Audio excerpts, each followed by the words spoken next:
I finished a sketchbook I had started to make 2 years ago. And usually my sketchbooks last for like about a year. This one lasted longer because I've been using other sketchbooks at the same time. This one is for like a thing I've been writing. There's also things that aren't illustrations in there. There's a lot of like research photos and stuff.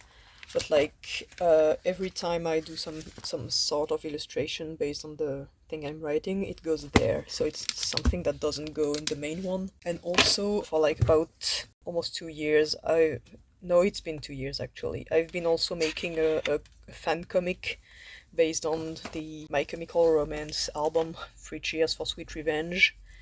And every time I'm doing one of these comics pages, it goes in this other sketchbook right here. So that's also pages I'm working on, which are not in the main one. And these two factors combined made it last longer than the other ones. It lasted from late June 2023 to late April 2025. As usual, I'm gluing a lot of things on several pages. That's sketches for the fan comic, the 3 Cheers fan comic. The character I draw at the start of every sketchbook.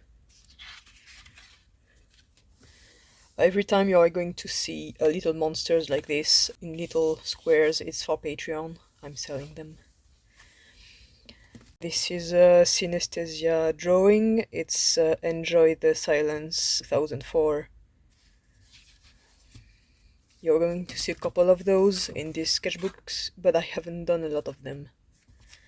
This is an illustration for an article I wrote on SCP. Silent Hill 4 fan art, because I'm still thinking about this game despite the fact I haven't played it in years. One other factor that made this sketchbook last longer is that I was kind of in between fandoms. And when I'm really passionate about something, I do a lot of art of it, and sketchbooks last for like less long.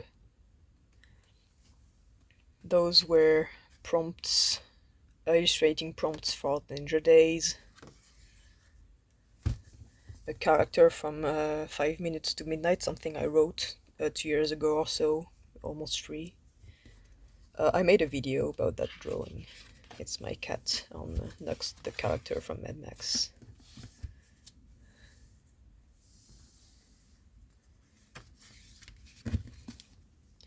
See, there's a lot of those little monsters that tells you how little I was using this sketchbook for like fan art this year.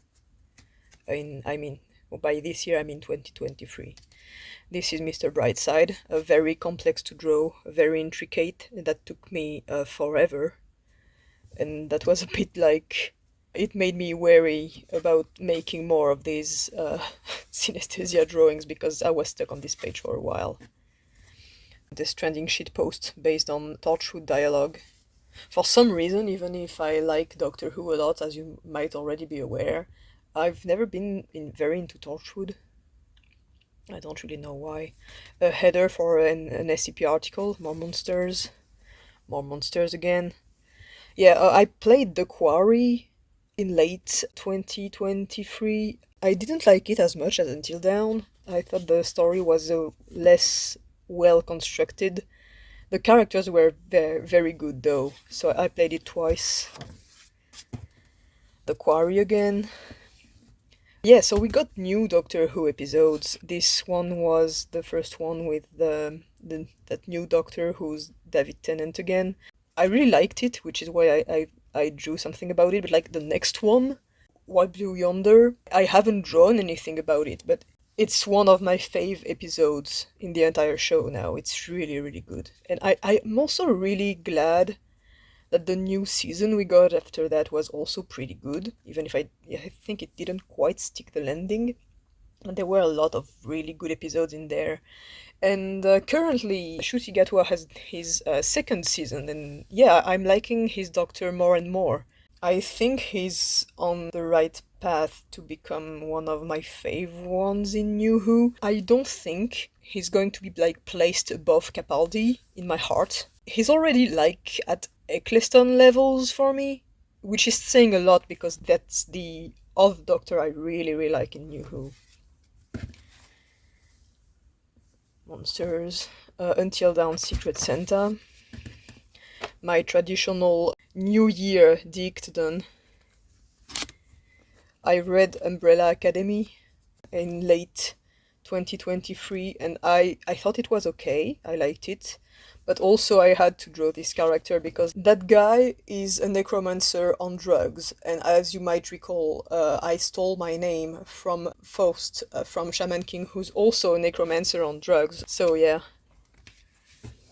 Character from an RPG we play with friends. Doctor Who fan art. This is Angie in Reckless Engineering, filling a bottle with luminous water at the end of the world. Camera Obscura fan art of 8 being annoying. He's invading Sabbath Mind Palace of sorts and being annoying because Sabbath stole his heart and he wants it back. Stuff I doodled during a meeting. Illustration for a story I wrote for the Wonders Library. Short one. Another one. And this is where it starts. In early 2024, my friends from like the film club made me watch all of Infinity Train over the course of several weeks. Basically, this is my most intense special interest since Doctor Who 10 years ago. I'm not kidding. If you've been on any of my blogs recently, you already know it's like almost nothing but Infinity Train. It's been going on for a year and several months now. This is like from book 2 of Infinity Train. Wearing my own leather jacket, by the way. I thought she would look cool in it. More monsters. Some Infinity Train shitposts. Both the characters from book 3. And again, the characters from book 3. I'm not normal about them. I'm not normal about the series in general, but mostly about them. Feel free to skip this if you've seen the show. I'm just going to explain it briefly for people who are like watching this video but haven't seen it and have no intention of watching it. Infinity Train is an anthology series, so like the protagonist changes from one book season to the next. It's about people ending up on what's essentially a magic transdimensional train with a different world or puzzle inside every car, and when they board the train they can't go back to the real world unless they bring to zero a number they get in the palm of their right hand. And the first season is basically about trying to understand how things work, on top of like figuring out the main character's problem and why they ended there. Second season is about a character who is from the train and wants to get out of the train to exist in the real world like a real person. And the third season is about very misguided people who ended up on the train, understood everything incorrectly, made up their own rules, decided they were meant to stay on board and never go back to the real world ever again. And it's basically us watching them trying to grapple with the idea they might be wrong or like face the consequences of that. And the fourth book is about two people boarding at the same time because they are childhood friends and their issues are so interconnected they have to solve the issues together or not at all. And everything is very well written. It's very short. It's very like efficient in storytelling, and I absolutely love everything about it. This is an illustration I also made for one of my CPR articles. The two idiots from book 3 using their high numbers to light up a place. That's the characters from 3 Cheers for Sweet Revenge, but like synthwave instead. Pas le temps de faflarage as a synesthesia drawing. More Infinity Train. Faust from Shaman King in a museum. the character from book 2, who again, I love very much. She's amazing. I've kind of flip-flop with the pronouns for that character because in universe it's clearly she, her, but like she's so non-binary coded, I tend to use they, them. My two idiots from book 3, who I'm definitely not normal about. I'm gonna go into details, but like there are some types of characters where you're like relate to them for small details, and others you relate to them for like very specific things. And one of them I relate to for one small thing and 3 extremely specific ones, to the point where one of my friends was like, okay, that's I would be almost paranoid. It's so specific. Stuff involving my mother, among other things. A comic about Grace. I didn't mention their names. The character from the first book is called Tulip. We haven't seen her yet, but I've drawn her later. Characters from book 2 are called Lake and Jesse, which I think I've only drawn him once so far here. But yeah, that's Lake. And they are called Grace and Simon. And the characters from book 4, who I don't draw very often, are Ryan and Mingy, but they have some drawings later.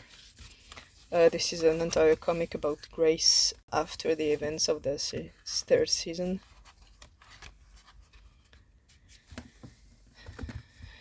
My children from book 2, who must be protected at all costs. Grace and Simon as preteens and being juvenile delinquents. A very, very ambitious fan art I made about like Simon's trajectory during the third season, intercut with this shitpost there. A fun fact about this very ambitious fan art: it was mostly made on boards of several trains, IRL, because I was moving a lot that month. Carries and another version of Carries drawn by someone else. Okay, when I made this drawing with Grace and Simon, someone commented, okay, there's no way he would be able to hold her on his shoulder for too long, especially at this age. And I was like, no, you're right, he can't do it. He's trying to because he wants to be a brave little soldier, but he can't do it. The sequel to another fan art I made of Aiden Fitz, called The Sights, and no, it's Satellites. Both are references to Enter Shikari songs. Those are reactions to that comic I made, where they are using their hands as lamps. It's drawn as a response to several tags, including but not limited to human glow sticks. Hashtag is this what the kids mean by glow up? Hashtag that feeling when you're a living lamp. Hashtag stomps foot, whole body lights up energy.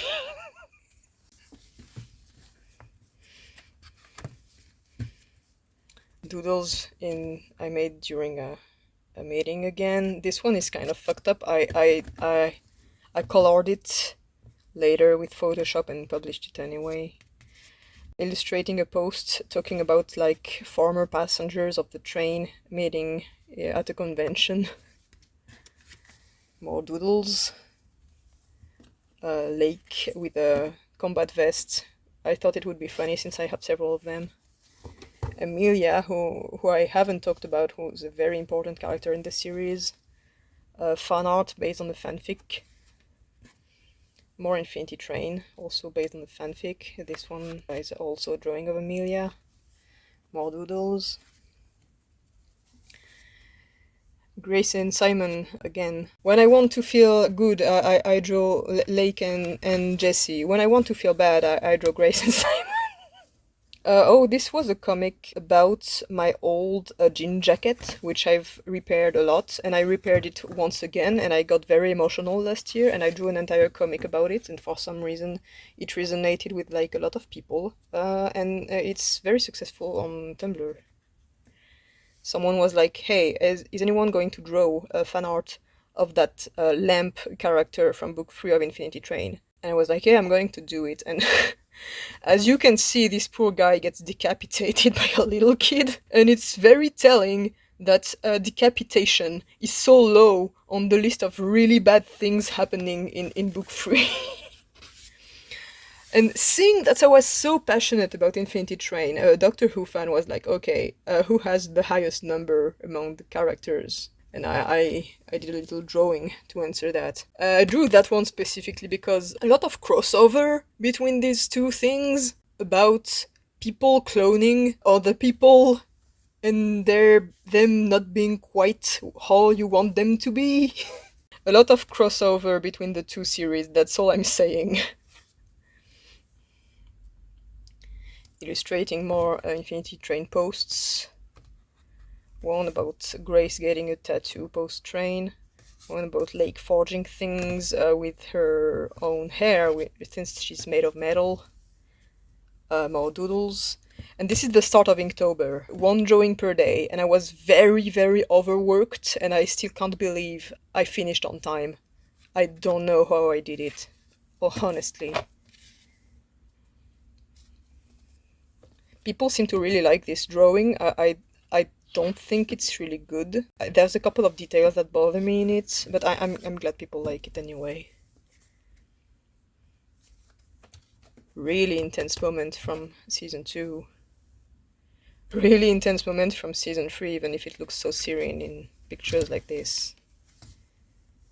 First time drawing Tulip. I think she looks a little too young on this drawing. She's supposed to be 13. She's there again. There again, and I don't know how to draw her. I really don't like this drawing too, mostly because this red doesn't go with anything else that's red on the picture, and I wish I could do it again, but I'm not doing it again. I really love this weird little cult Grace and Simon made in a train car, that cult called the Apex. Because it's just kids being idiots, and I don't know, I have a soft spot for like misguided kids in general being idiots, and I don't know. It's kind of heartbreaking but also kind of funny at the same time. I really love them. Simon writing what's probably a very bad fantasy novel. The cat. The two boys from book 4, who I love very much. I'm just not drawing them very often. Not because I don't like them, I really love them. It's just because there's so much fan art of them, made by very talented people, and I feel weird compared to them. Like, I feel inadequate. You just have to, like, look at the amount of detail and time and effort that sunk into this drawing to get how much I love book 3 and the characters in it. Even if they are very bad people at the start, I just love this story so much. I'm definitely not normal about it for reasons that are kind of personal, but also because it's very well written. Iconic scene of book 2. Iconic scene of book 4. I'm not saying the season is chill or anything, but like, it's not as obviously horrible as other stuff happening previously, so when it drops that creature on you, you're like, what the fuck? Also, a lot of time and effort was spent on that one drawing, and again, I was making one per day, so you can imagine how late it was when I finished that one. Spoiler, it was almost midnight. But that's how much I love that series and these characters.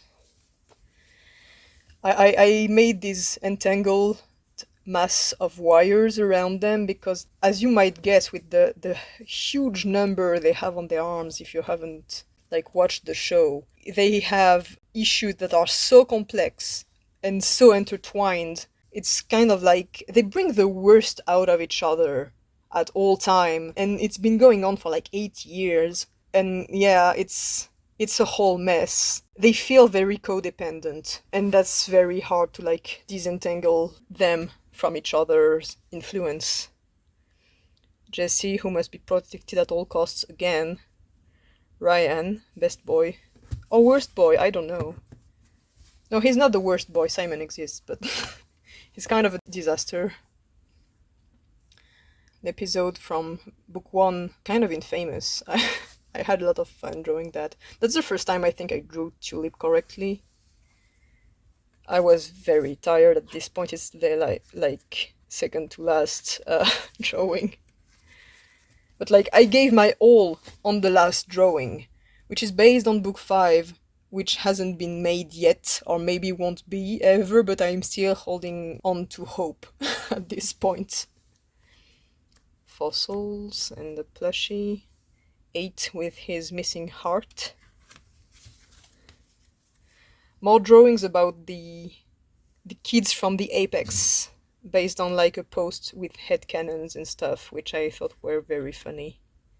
Like one of them not knowing how to read because some of them are so young. Until Dawn, Secret Santa. More monsters. And again. And see, that's how long this sketchbook took. That's another New Year drawing. Until Dawn, Secret Santa again.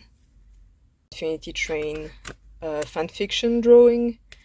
This is a fanfiction a friend made, but like we are friends because I was making fan art in the first place. They talked to me because I was making fan art, and I talked to them because they were making fanfics. And they live on the other side of the world, so it's very like, I love the internet. I love that it can connect people obsessing over random cartoons over the internet. They're an adult too. It's like the same thing with me. I can't really talk about this stupid cartoon at my job because nobody cares, and they're kind of in the same place. Welcome to the Black Parade. Again, a very intricate one. Took me a while. Lake from book 2 again, falling down. And then the teacher from art class was like, okay, today we are drawing characters falling down. And I was like, oh, hang on, I just did that. She was like, do it again. And I was like, okay, I'm going to make Grace fall down. More Infinity Train fan art on both the pages, actually. That's also something from a fanfic my friend wrote. I really like this one. It was turned into a GIF. I made these characters flash rapidly over the empty space here. This is based on a fanfiction called A Train Wreck by, I don't know how to pronounce this, Ninfakae, I don't know. Extremely good, one of my fave ones in the entire fandoms. It's not finished, it's only 3 chapters. It's like post-apocalyptic alternate universe, and it's so good, and I need to draw more stuff about it, I think. More monsters. Something about Grace and Simon finding a CD player, and Simon being cringe on main about Evanescence. More doodles of my favorite bastards. And another comic about post-book 3 Grace, because I'm, again, very emotional when I think about her journey after the events of the series. And that's the end of the sketchbook. More doodles with Lake and Jessie. And the rest is just sketches for comics. So yeah, I hope the next one will not last for 2 years. But yeah, I'm really glad I finished this one.